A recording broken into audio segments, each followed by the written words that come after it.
नमस्कार, मैं हूं पुरुषार्थ आराधक और आप देख रहे हैं न्यूज़ नाउ।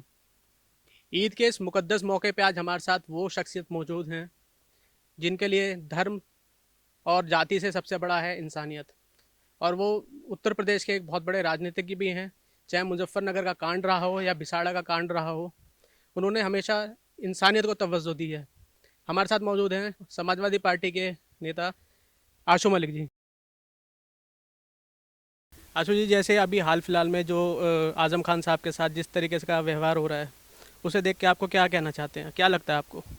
देखिए, ये बदले की भावना की राजनीति है और उनके साथ जो नाइंसाफ़ी हो रही है वो देश नहीं पूरी दुनिया देख रही है। और लोकतंत्र में आज़ादी जो नाइंसाफ़ी होती है, इंसाफ की गैर हाजिरी में आज़ादी का फिर कोई मतलब नहीं रहता। उनके साथ जो अत्याचार हो रहा है उससे हम दुखी भी हैं और परेशान भी हैं, लेकिन हमें न्यायालय पर पूरा भरोसा है कि उनको न्याय मिलेगा। ये तो बदले की भावना से सरकार काम कर रही है। जैसे अभी हाल फिलहाल में सरकार बार बार जनसंख्या कानून की बात करी है, इलेक्शन करीब है। आपको क्या लगता है कि किस उद्देश्य से ये सारी बातें उठ के आ रही हैं? वोटों का ध्रुवीकरण,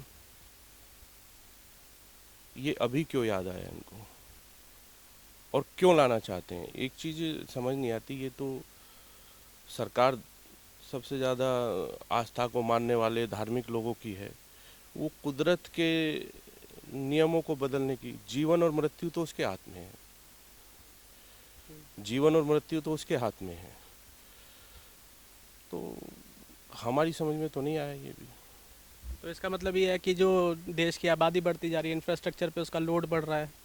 तो आपका क्या मानना है कि मतलब सरकार का? नहीं, हम तो ये जानना चाहते हैं कि ठीक है, जो आप कह रहे हो वो आधुनिक युग में आप वैज्ञानिक उससे कह रहे हो, लेकिन अगर धार्मिक उससे सोचोगे तो जीवन और मृत्यु तो ईश्वर के और अल्लाह के हाथ में है। आप तो धार्मिक लोग हैं, संत हैं। जीवन और मृत्यु पर किसका बस है?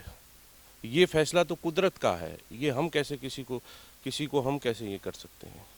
जैसे कई राजनेता भी हैं जिनके खुद 2 से ज़्यादा बच्चे हैं, और ये जो कानून की बात हो रही है, ये विधायकों पे और सांसदों पे क्यों लागू नहीं हो पा रही? देखिए, विधायकों और सांसदों पे लागू नहीं, मैं बता रहा हूँ ना कि ये सिर्फ अभी चुनाव नज़दीक है 2022 का, वोटों का ध्रुवीकरण करने के लिए है। लेकिन मैं नहीं मानता कि कहीं मुस्लिम उसमें कोई इसका विरोध हो रहा है या किसी तरह की कोई है। ये अब बड़ी समझदारी से लोग काम कर रहे हैं। अब इनके झांसे में नहीं आने वाले।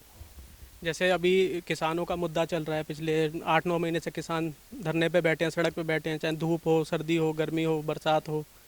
और जो सरकार जिस तरीके से एक तरीके से कहीं तिरस्कार कर रही है, इसको लेके आपका क्या मानना है और पार्टी की क्या लाइन है इसको लेके? देखिए, पार्टी हमेशा से किसानों के साथ थी, है और रहेगी।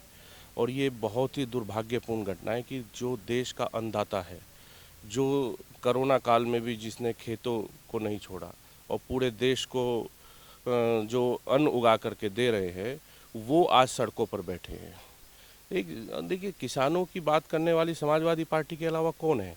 एक ज़माना होता था जब संसद में इनके यहाँ बता दीजिए एक नेता का नाम बता दीजिए जो कि पहले पूरा अखबार और ये भरा रहता था किसानों की उससे। अब पूरा अखबार ढूंढ लीजिए, अगर किसानों का नाम मिल जाए तो किसानों की बात करने वाला ही सरकार में नहीं है। वो लोग किसानों को फ़ायदे बता रहे हैं जिनको फसल के बारे में, किसानी के बारे में कुछ पता ही नहीं है। वो वर्चुअल वो करके उनको बता रहे हैं उनके फ़ायदे। तो किसानों से इनको कोई मतलब ही नहीं। किसान भी परेशान है, व्यापारी भी परेशान है, हर वर्ग परेशान है इस वक्त इनकी गलत नीतियों के कारण। आशु जी, आपने भी वेस्टर्न यूपी में अभी बहुत काम किया था कोरोना में, जब सेकंड वेव आई, लोगों की मदद करी, सभी लोगों ने अपने स्तर पे मदद करी। अभी हाल में संसद में जो केंद्र सरकार है, उन्होंने बोला कि जो ऑक्सीजन की जो कमी थी वो पूरे देश में कहीं पर भी नहीं थी। तो आप तो खुद ग्राउंड पे खुद भी रहे हैं, तो आपका क्या इस पे स्पेकुलेशन है? क्या जिन्होंने संसद में बोला है बस उनके यहाँ कमी नहीं थी, बाकी पूरा देश जानता है कमी थी या नहीं थी। ये तो बताने की ज़रूरत ही नहीं है कि कमी थी या नहीं थी। इतने लोगों ने अपने इतने अपने प्रिय लोगों को खोया है और कितने लोगों को, अपने अजीज लोगों को खोया है, उसका दर्द वही जानते हैं जिन्होंने खोया है। ऑक्सीजन की कमी थी या नहीं थी, उनके कहने से या शायद उनके यहाँ ऑक्सीजन की कमी ना हो, लेकिन पूरे देश में ऑक्सीजन की कमी से कितनी मृत्यु हुई है ये पूरा देश जानता है।